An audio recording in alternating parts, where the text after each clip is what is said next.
Servus, Glück auf und herzlich willkommen zu einem weiteren FC Bayern Talk. Ja Leute, die erste Verpflichtung ist fix. Hiroki Ito vom VfB Stuttgart. Ist, denke ich, eine Verpflichtung, mit der nicht wirklich jemand unbedingt gerechnet hat. Aber bevor ich da mal ein bisschen reingehe und meine Meinung zu sage, schauen wir uns erstmal das an, was wir schon bekommen, nämlich Behind the Scenes und dann ein kurzes Statement von Max Eberl und Christoph Freund. Und dann werde ich mal meine Meinung zum Besten geben. Bevor wir reingehen, wie immer der Hinweis, Leute, wenn euch gefällt, was ihr hier seht, abonniert doch den Kanal. Unterstützt einfach das, was ich hier tue. Vielen lieben Dank dafür. Und damit würde ich sagen, Abfahrt.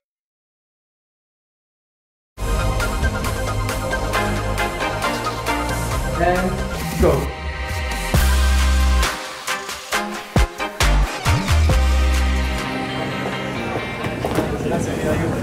Hi.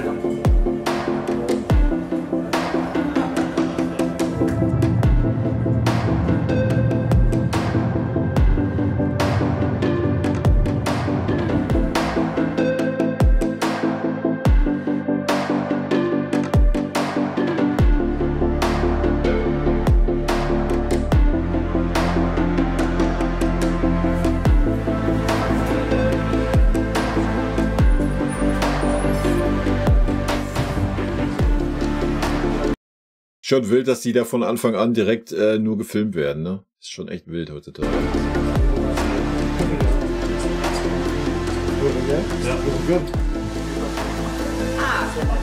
You're inside, please. Okay. Normally breathing in. And out. Fertig. Ja. Ciao. Ciao, danke. Ciao.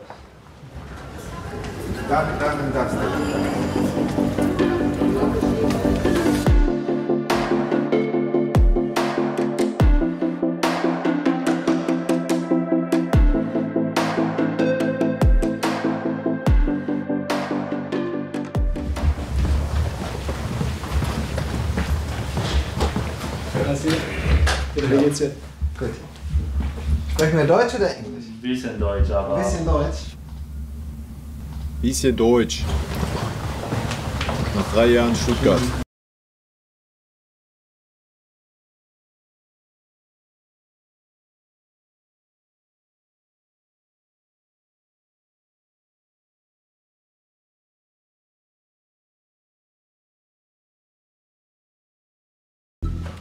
Sie noch dazwischen quetschen, wa? Ja, Fotoshooting muss sein, ne? And go. Action, geil! Alles Social Media. Hi, Leute. servus. How does it feel to sign for FC Bayern? I'm so happy to be part of this amazing club. Schnell noch ein paar Shorts machen, ne?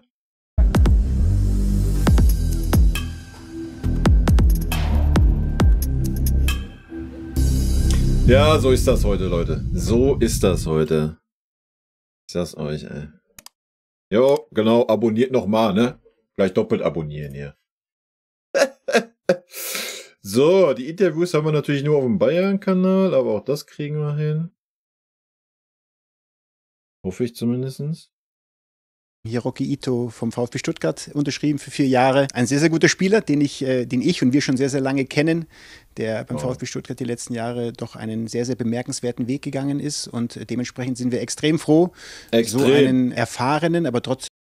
Kriegen wir das vielleicht auch mal in bewegten Bildern hin? Das wäre super, ey. Ich hoffe.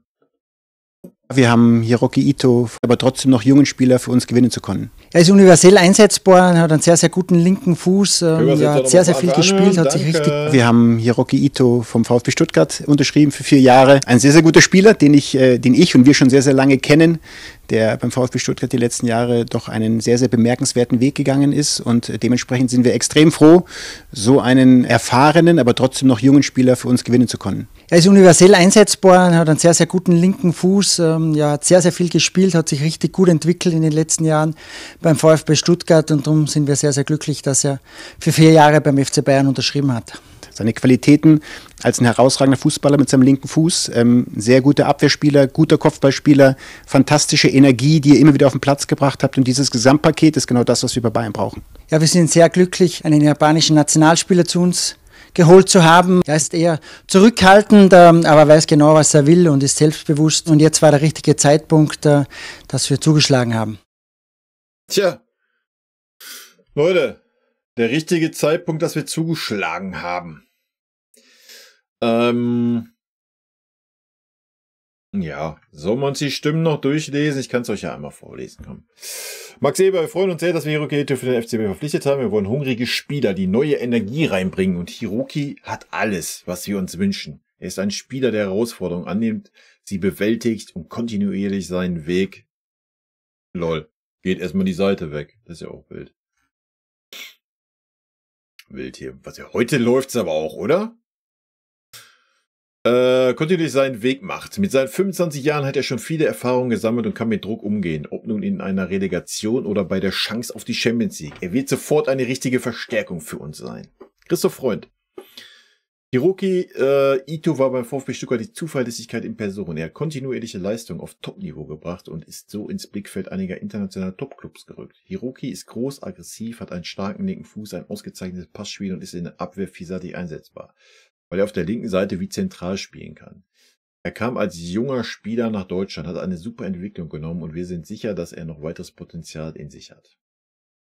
Hiroki Ito.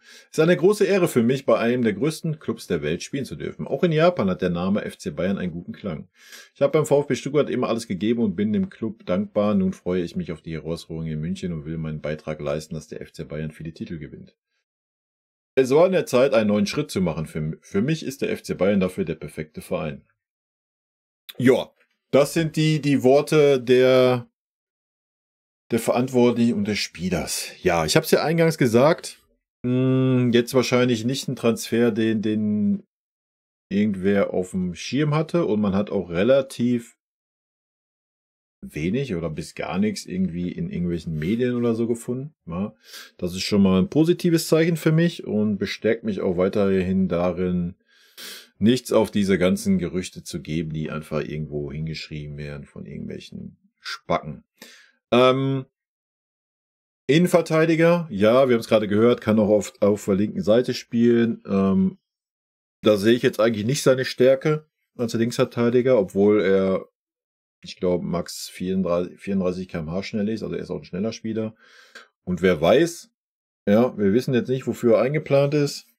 Vielleicht für eine Dreierkette, Fünferkette, vielleicht aber auch einfach als linker Innenverteidiger, weil wir keinen Innenverteidiger Linksfuß haben. Was natürlich dann ein gewisser Vorteil ist. Seine Stärke, wie ich gelesen habe, Diagonalbälle, die uns ja auch ein bisschen abgegangen sind, obwohl Eric Dyer die eigentlich ganz gut spielen konnte. Ja, Innenverteidiger. Heißt, wir haben jetzt 5 Innenverteidiger. Bedeutet im Umkehrschluss, es werden auf jeden Fall 1 bis 2 Innenverteidiger den Verein verlassen. Ich meine, es sind noch Gerüchte im Umlauf, dass wir an Jonathan Tah dran sind. Wenn man den auch noch verpflichten sollte, dann werden wahrscheinlich sogar 2 oder safe 2 Innenverteidiger gehen. Man hat jetzt viel gelesen, dass De Ligt ein Abgabekandidat ist. Ich fände es wild, ehrlich gesagt. Ich denke, er wäre auf jeden Fall, ja, der Abwehrchef schlechthin für die kommenden Jahre. Also, ich weiß es nicht. Da muss ja wirklich, weil die Gerüchte kamen ja letztes Jahr auch schon mal auf. Also entweder muss er maßlos viel Geld verdienen, was sehr gut sein kann. Ne? Ist ja noch ein Brazzo-Transfer, wenn ich mich richtig erinnere. Das wäre das einzigste Argument, was ich irgendwie sehe. Also ich denke, sportlich gibt es absolut kein Argument gegen De Ligt. Ja. Er will Führung übernehmen, er ist ein junger Spieler, hat schon viel erlebt, viele Erfahrungen gesammelt, also ist das ideale Gesamtpaket, ja, und war super stabil in der Rückrunde. Also wenn du das mit Upa oder Min-Jae vergleichst. Also wenn es danach geht, musst du Upa und Min-Jae abgeben. Ja, so, Upa hat jetzt 2 Jahre bei uns jedes Jahr in den wichtigen Phasen Aussetzer gehabt. Min-Jae, weiß ich nicht, ist auch nicht wirklich angekommen, aber der ist ja auch erst 1 Jahr da. Ich weiß es nicht. Es wird sehr interessant zu sehen sein, wen man abgeben wird. Also ich denke, Eric Dyer ist ein No-Brainer. Der wird jetzt nicht maßlos viel Geld verdienen und hat starke Leistungen gebracht. Ja, wild. Ja, ich glaube nicht, dass er als linker Verteidiger eingeplant ist. Kann er natürlich zur Not spielen. Von daher natürlich eine sehr, sehr gute Alternative. Es ist immer gut, wenn Innenverteidiger oder linke Verteidiger auch den anderen Part spielen können und das gut spielen können. Die 3, 4 Spiele, die ich gesehen habe von Stuttgart in der vergangenen Saison, ist er mir auf jeden Fall aufgefallen. Ja, war immer stark, zuverlässig. Ich freue mich auf ihn und ja, ist eigentlich auch ein No-Brainer, wenn wir ehrlich sind. Ja, selbst wenn es die 30 Millionen werden, Ausstiegsklausel, ist ein angemessener Preis, denke ich, hat Entwicklungspotenzial, ist 25, öffnet uns natürlich auch, darf man auch nicht vergessen, den japanischen Markt. Ja, das spielt mit Sicherheit auch eine Rolle beim FC Bayern, da müssen wir uns auch nichts vormachen.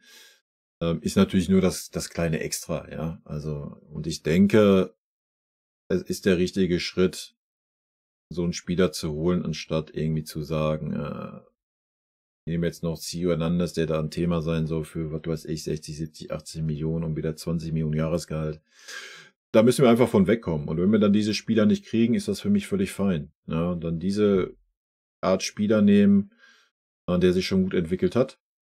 Und der dann einfach bei uns die nächsten Schritte macht. Ja, fertig aus. Also, ich bin sehr gespannt auf ihn. Wie gesagt, die paar Spiele, die ich gesehen habe, haben mir gut gefallen. Natürlich kann ich es nicht beurteilen, Leute. Was soll ich mich jetzt hier hinsetzen und sagen, ja, er ist der perfekte Transfer oder sonst was. Aber wir werden sehen, wie er bei uns performt. Ja, das ist ja immer noch eine andere Geschichte. Aber ich denke, es ist ein No-Brainer, weil schon 3 Jahre in Stuttgart gespielt, dieselbe Ecke, schon 3 Jahre also in Deutschland gespielt, kennt die Bundesliga. Preis-Leistung, denke ich, absolut gerechtfertigte Ablöse. Vor allen Dingen, wenn er den nächsten Stepper bei uns macht, dann ist es sogar eine super günstige Ablöse in der heutigen Zeit. Und der wird natürlich nicht irgendwie 13, 14, 15, 18 Millionen verdienen. Ja. Ich weiß natürlich nicht was, aber ich denke mal so um die 10 wahrscheinlich. Ja, von daher in meinen Augen guter Transfer. Ich bin sehr gespannt, ich freue mich auf ihn und ja, das macht natürlich jetzt diese Innenverteidiger-Geschichte aber mal so richtig auf. Ja. Und ich gehe davon aus, dass 2 Innenverteidiger uns verlassen werden. Ja, und wenn man sich wirklich noch um Tar bemüht, ja, vielleicht werden es sogar 3 Innenverteidiger. Also I don't know, ich weiß es nicht. Wir werden sehen, wo die Reise hingeht.